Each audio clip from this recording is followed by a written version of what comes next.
अस्सलाम वालेकुम नाज़रीन, महरान टीवी न्यूज़ में वाक़े पहली कार मां फराशा सब खां पहिरियों हिकु नज़र अहम ख़बरुनि ते।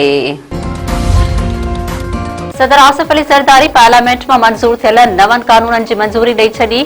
एपीपी तरमीमी बिल, नया Pakistan housing authority bill, PEMRA तरमीमी बिल जी मंज़ूरी। सदर ईद जे मौक़े ते कैदियुनि जी सज़ा घटाइण जी बि मंज़ूरी ॾेई छॾी।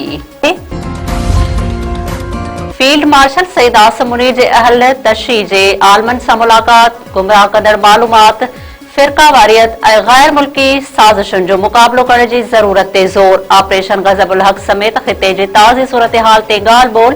फील्ड मार्शल सईद आसिम मुनीर चयो आहे त पाकिस्तान ख़िते में छिकताण घटाइण लाइ सिफ़ारती कोशिशूं करे रहियो आहे।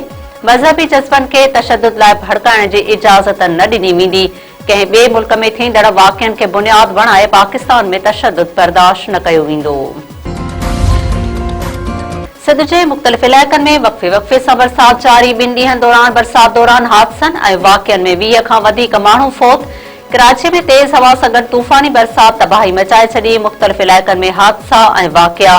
बल्दिया कॉलोनी में घर जी भिति किरण सबबि 13 ॼणा फ़ौत। हैदराबाद में वक़्फ़े सां बरसात जो सिलसिलो बि जारी। रोडनि रस्तनि ते पाणी पइजी वियो। टंडो अलाहिया, मटियारी, नवाबशाह, ॼामशोरो, मीरपुर ख़ास, दादू ऐं सांगड़ में बि बरसात।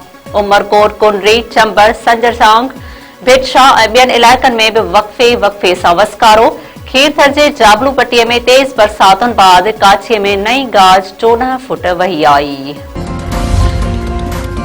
नए देरे वेझो मस्जिद जो पेश इमाम ऐं नारी कार इल्ज़ाम हेठि गोलियूं हणी क़तल ॻोठ ॾात ॾिनो।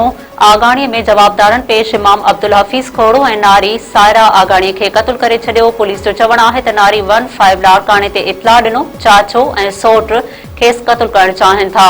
जंहिं बाद पहुतासीं त नारी घिटीअ में ज़ख़्मी हालत में पयल हुई। खेसि इस्पताल नियो पियो वियो त फ़ौत थी वई। पुलिस मूजिबि जवाबदारनि पेश इमाम खे ॻोठ ॿाहिरां क़तल करण बाद नारी खे घर गोलियूं हयूं।